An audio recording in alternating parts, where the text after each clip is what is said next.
शुभजल creation या चॅनलला subscribe करा आणि नवनवीन व्हिडिओजसाठी बेल आयकॉन प्रेस करा।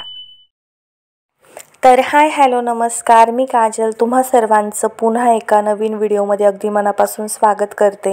तर खूप दिवसांपासून आपल्या चॅनलवरती लॉंग व्हिडिओ आलेला नाही, तर म्हटलं चला एखाद्या छानशा रेसिपीने व्हिडिओची सुरुवात करूया। तर आजचा व्हिडिओ आहे छोले भटुरे, जे की मी मैद्यापासून न बनवता गव्हाच्या पिठापासूनच टम्म फुगलेले असे भटुरे बनवलेले आहेत। अगदी कोणीही पहिल्याच प्रयत्नात सहज छान चविष्ट स्वयंपाक किंवा छोले भटुरे बनवू शकतं। तर त्यासाठीचा आजचा हा व्हिडिओ। तर खूप दिवसांपासून आहे ना, खरंच वेळ न मिळाल्यामुळे लॉंग व्हिडिओकडे जरासं दुर्लक्षच झालं। तर आता इथून पुढे तसं होणार नाही याची मी काळजीच घेणार आहे। तर चला छान आपण रेसिपीला स्टार्ट करूया। तर इथे तुम्हाला मी दाखवत होते की भटुरे कशा पद्धतीने एकदम टम्म फुगले आणि बाजूला त्या टोपलीमध्ये देखील सर्व भटुरे एकदम फुललेले आहेत। तर तुम्ही देखील अशा पद्धतीने नक्कीच बनवू शकता। त्यासाठी दुपारीच मी 1.5 वाटी छोले भिजत ठेवलेले होते, कारण छोले भिजण्यासाठी मिनिमम 2 ते 3 तास लागतातच। तर संध्याकाळच्या जेवणात मी छोले बनवणार होते, त्यामुळे मग दुपारीच मी हे छोले भिजत टाकलेले होते। तर 2-3 तासात ऑलमोस्ट व्यवस्थित भिजले जातात। तर 1-2 पाण्याने हे छोले धुवून नंतर मग मी हे भिजत ठेवले आणि फायनली संध्याकाळपर्यंत हे छान व्यवस्थित भिजलेले होते। बघू शकता तुम्ही, मी तुम्हाला बोटाने तोडून दाखवते की छोले एकदम छान व्यवस्थित भिजले। कारण मग छोले व्यवस्थित भिजलेले असले तर मग शिजण्यासाठी पण त्याला कमी वेळ लागतो। तर इथे आपले छोले छान भिजून तयार आहेत आणि पुन्हा मी ते एकदा दोनदा धुवून घेतले, कारण आता आपण ते कुकरला शिजवून घेणार आहे। तर इथे मी छोले कुकरमध्ये ट्रान्सफर केले आणि त्यानंतर त्यामध्ये टाकले चवीनुसार मीठ, 2 तेजपानं आणि सोबतच मी एका कपड्यामध्ये 7-8 मिरे, दालचिनीचा तुकडा, 2 हिरवी विलायची आणि 8 ते 9 अशा लवंग, सोबतच मी इथे 2 चमचे चहा पावडर वापरते। तर चहा पावडरने काय होतं की छोल्यांचा कलर एकदम छान येतो आणि हे जे खडे मसाले आपण वापरतो हे आपण भाजीत देखील फोडणीच्या वेळी टाकू शकतो, पण मग ते खाताना दाताखाली येतात, मग ते चांगलं नाही वाटत। त्यामुळे फक्त त्याचा फ्लेवर ऑब्झर्व झाला पाहिजे म्हणून मग मी अशा छोट्या कपड्यामध्ये एक छोटीशी पोटली बांधून कुकरमध्ये आपण हे छोले शिजवायच्या वेळी टाकून द्यायचे, जेणेकरून छोल्यांना कलर देखील छान येतो आणि सर्व फ्लेवर देखील मिळतात। तर इथे मी 2 ग्लास पाणी टाकते छोले शिजवण्यासाठी, कारण एक्स्ट्रा म्हणजे आपल्याला जशी ग्रेव्ही पाहिजे त्या हिशोबाने। तर 2 ग्लास पाणी सफिशियंट आहे। इथे छोले भिजून पण पाणी भरपूर शिल्लक राहील। तर इथे आता मी 3 ते 4 शिट्ट्या कुकरच्या करून घेते, तोपर्यंत आपण भटुरे बनवून घेऊया। तर मिक्सरच्या भांड्यामध्ये मी इथे एक छोटी वाटी बारीक रवा घेतला आहे, म्हणजे मीडियम साईजची वाटी आहे जी प्रत्येकाच्या घरातच अवेलेबल असते। तर ऑलरेडी हा बारीक रवा आहे, तर मी हा फिरवून घेतला आहे मिक्सरला, शक्य होईल तेवढा बारीक होतो, नाही झाला तरी काय हरकत नाही। तर इथे आपण आता भटुऱ्यांसाठी पीठ मळून घेतोय। तर आपण इथे मैदा न वापरता गव्हाच्या पिठापासूनच भटुरे बनवतोय, कारण मग मैदा हा पोटासाठी चांगला नसतो, कारण मैदा म्हणजे मैद्याचे पदार्थ शक्यतो टाळलेच पाहिजे। तर आपण इथे रवा नाही वापरला तरी चालतो, किंवा फक्त आपण साध्या पुऱ्या जरी बनवल्या ना तरी चालतं, पण इथे मला सेम भटुऱ्याचा फ्लेवर आला पाहिजे, त्यामुळे मग मी इथे गव्हाच्या पिठामध्ये रवा टाकला आहे। तुम्ही देखील असं करू शकता किंवा प्लेन पुऱ्या बनवल्या तरी चालते। तर आता इथे मी गव्हाचं पीठ घेतलं आहे आणि त्यामध्ये वाटलेला रवा घेतला आहे, सोबतच मी इथे 1 चमचा पिठी साखर, 1 चमचा मीठ आणि अर्ध्या चमचाला देखील कमी इतका सोडा, म्हणजे जो आपण भज्यांमध्ये वापरतो तो सोडा मी इथे टाकला आहे आणि 1 चमचा ऑइल। तर व्यवस्थित आधीच हे आपण आहे ना सर्व हाताने मिक्स करून घेऊया आणि त्यानंतर मग थोडं थोडं पाणी टाकून आपण हे पीठ, जसं आपण कणिक भिजवतो पोळ्यांसाठी चपात्यांसाठी, तसं आपल्याला हे पीठ भिजवून घ्यायचं आहे।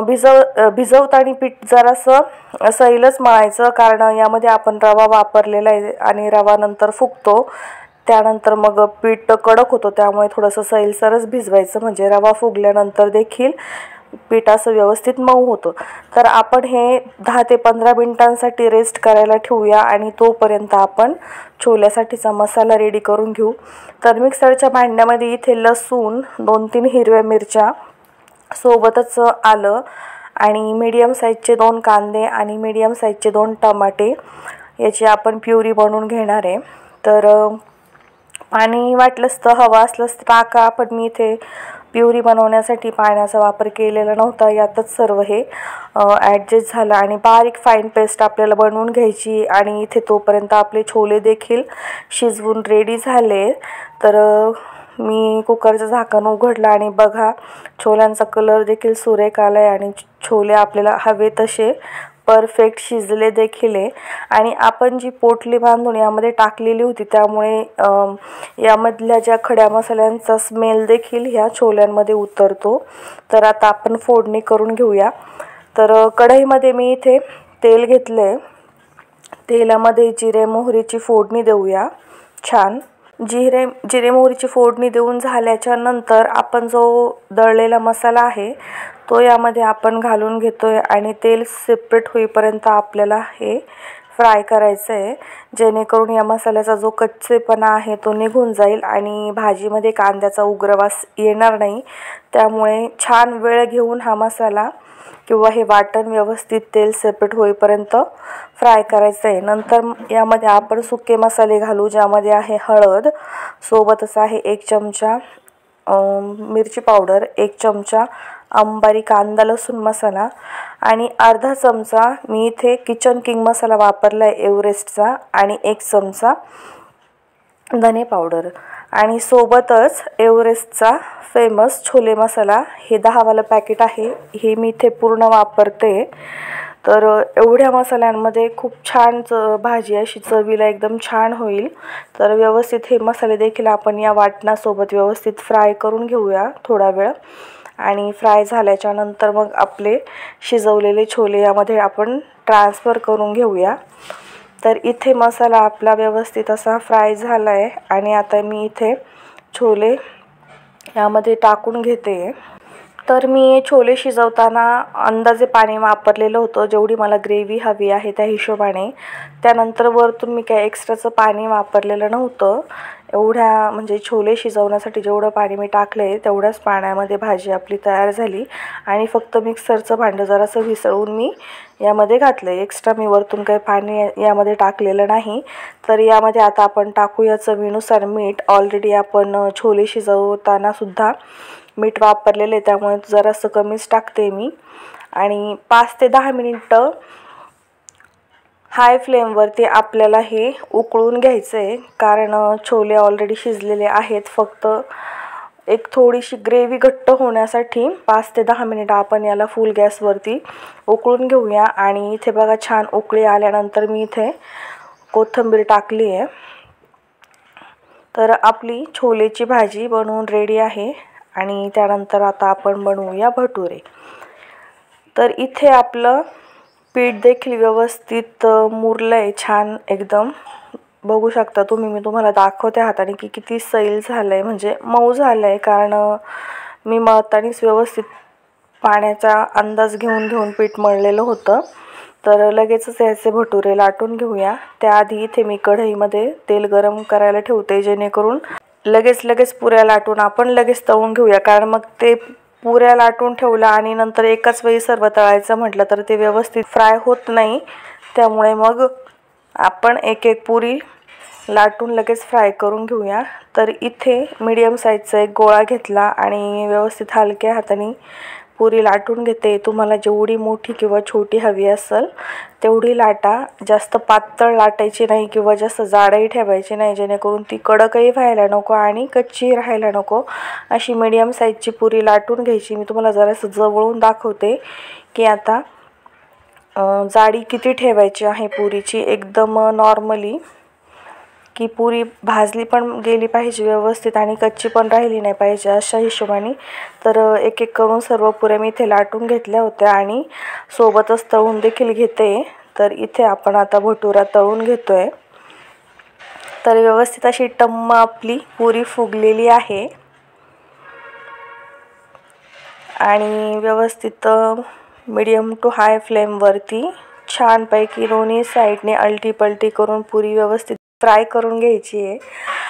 तर असं बघा चमच्याच्या साहाय्याने मी सर्व बाजूंनी पुरी अशी फिरवून फ्राय करते, जेणेकरून ती कोणत्याच बाजूने कच्ची राहायला नको। तर अशाच पद्धतीने सर्व पुऱ्या आपल्याला लगेचच तळून घ्यायच्या आहे, जेणेकरून त्या अशा वातळ व्हायला नको किंवा मग जास्त वेळ पुऱ्या बनवून ठेवल्या आणि एकाच वेळेस तळायचं म्हटलं तर पुऱ्या कडक होतात, व्यवस्थित फुगल्या जात नाही। आणि ही अशी फुगलेली पुरी खूप वेळापर्यंत अशी टम्म फुललेलीच असते जेवढ्या वेळ आपण तिला ठेवू। तर इथे आपले एक एक करून मी भटुरे देखील सर्व फ्राय करून घेतले आणि इथे आपली छोलेची भाजी देखील रेडी आहे।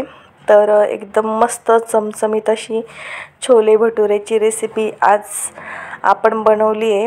तर होप सो तुम्हाला नक्कीच आवडलेली असेल। माझ्या पद्धतीने तुम्हीही एकदा घरी ट्राय करून बघा। तर इथे भटुरे बघा आपले एकदम फुले फुले गोल टम्म फुगलेले भटुरे, खायला देखील चविष्ट। तर तोडून दाखवते मी तुम्हाला इथे की व्यवस्थित आतपर्यंत फ्राय झाले आणि भरपूर असे फुगले। बाजूच्या ज्या टोपलीत आहेत तर ते सर्व देखील असेच फुलले होते, पण मग ते मी एकावर एक ठेवले, त्यामुळे मग खालच्या पुऱ्या जराशा वाफ निघून गेली त्यातली। तर अशा पद्धतीने आपली छोले भटुरे, आणि मी पण फर्स्ट टाइमच म्हणजे ट्राय केली आहे ही रेसिपी। तर होप सो तुम्हाला आजचा व्हिडिओ नक्की आवडला असेल अशी आशा करते। तर तुम्ही अशा पद्धतीने छोले भटुरे नक्की बनवून बघा, नक्कीच परफेक्ट बनल्या जातील। तर कशी वाटली आजची रेसिपी मला कमेंट करून नक्की सांगा। भेटूया नेक्स्ट व्हिडिओमध्ये अशाच छान रेसिपीसह किंवा अशाच इंटरेस्टिंग व्हिडिओसोबत। तोपर्यंत स्वतःची काळजी घ्या। तोपर्यंत बाय।